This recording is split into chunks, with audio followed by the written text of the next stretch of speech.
بلبل روضہ رسول حاجی مشتاق عطاری رحمۃ اللہ تعالی علیہ، میں نے بہت اچھا وقت، بڑا پیارا وقت حاجی مشتاق صاحب کے ساتھ گزارا ہے، اور جب بھی میں نے ان سے ملاقات کی، ایک شفیق، ایک مہربان، ایک نرم دل، ایک سافٹ گفتگو کرنے والا، حوصلہ بڑھانے والا ہی انہیں پایا ہے۔ اور ایسے لوگ ہوتے ہیں جو دنیا سے چلے جائیں مگر مدتوں یاد رہتے ہیں، اور یہی کامیابی ہے۔ ہاں، دنیا سے بہت سارے لوگ گئے ہیں، دنیا سے بہت سارے لوگ گئے، لوگ بھول جاتے ہیں انہیں۔ کام ایسا کرو کہ تمہارے جانے کے بعد دنیا تمہیں یاد رکھے، اور اچھے الفاظ میں یاد رکھے، دل سے دعائیں دے۔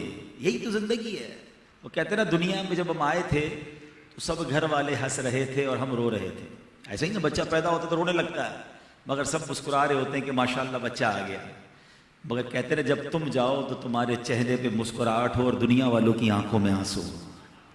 تو یہ ہے زندگی، کہ انسان اپنی زندگی میں کچھ ایسا امپیکٹ ڈال کے جائے، کوئی اپنی لائف میں ایسا کام کر کے جائے کہ گزر جائے وقت مگر زمانہ انہیں اچھے الفاظ میں یاد رکھے۔ حاجی مشتاق صاحب کی تو قسمت پر اتنا رشک آتا ہے۔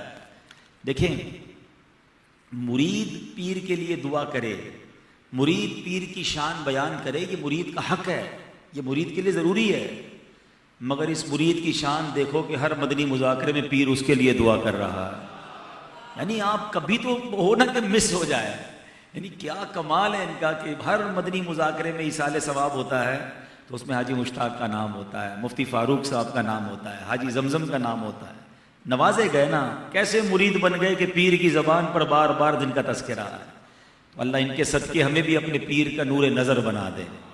ایک سچے عاشق رسول تھے، بلکہ سچی بات یہ ہے کہ کئی لوگوں کے دلوں میں عشق رسول کی شمع کو بڑھانے میں حاجی مشتاق کا بڑا کردار رہا۔ ایک تو آپ بہترین نعت خواں، آپ کی نعتیں اب بھی جو سنتے ہیں ان کو مدینے کی یاد میں وہ تڑپاتی ہیں، اور اس زمانے میں تو ہم سمجھتے تھے کہ بس امیر اہل سنت دعا کریں گے اور اس دعا کے درمیان حاجی مشتاق اشعار پڑھیں گے اور ہمیں مدینے پہنچا دیں گے۔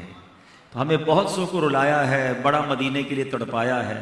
ایک ایسے عاشق رسول کے جن کی زبان پر نبی کی نعتیں ہوا کرتی ہیں۔ پھر خاص طور پر حاجی مشتاق کے بیانات میں ہم نے نبی پاک کے دیدار کی تمنا، آقا علیہ الصلوۃ والسلام کے دیدار کا ذکر، یہ بھی عشق رسول کی نشانی ہے۔ عاشق جو ہوتا ہے نا، ایک بات یاد رکھے، کسی کو پہچاننا ہونا کہ وہ کس سے محبت کرتا ہے، یہ دیکھ لو کس کی باتیں زیادہ کرتا ہے۔ ہمارے ساتھ کبھی کوئی دوست ملے گا، وہ ہر تھوڑی دیر بعد اپنے بچے کی بات کرتا ہے، کچھ ہوتے ہیں جو ہر تھوڑی دیر بعد اپنے کسی بھائی کی بات کرتے ہیں، کچھ ہوتے ہیں جو اپنے والد کی بات کرتے ہیں، سمجھ لو اس کو اپنے والد سے بہت محبت ہے۔ یہ گھما پھرا کے جب بھی بات کرتا ہے اپنے بچے کی کرتا ہے، یہ گھما پھرا کے جب بھی بات کرتا ہے فلاں بندے کی کرتا ہے۔ جو جس کی بات زیادہ کرتا ہے سمجھ لو اس سے محبت زیادہ کرتا ہے۔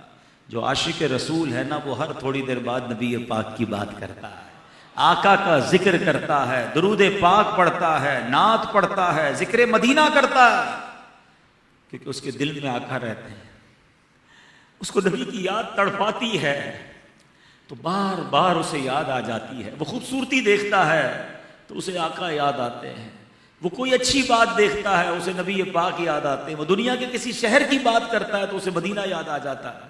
یہی تو پہچان ہے عاشق رسول کی، کہ جب سرور کائنات علیہ الصلوۃ والسلام کی بات ہو تو اس کی آنکھیں بھر آئیں، اس کا دل بھر آئے۔ اور سبحان اللہ، یہی انداز حاجی مشتاق کا تھا کہ وہ نعتیں پڑھتے تھے، وہ بیان کرتے تھے، وہ لوگوں کو خود بھی روتے تھے، لوگوں کو بھی رلاتے تھے۔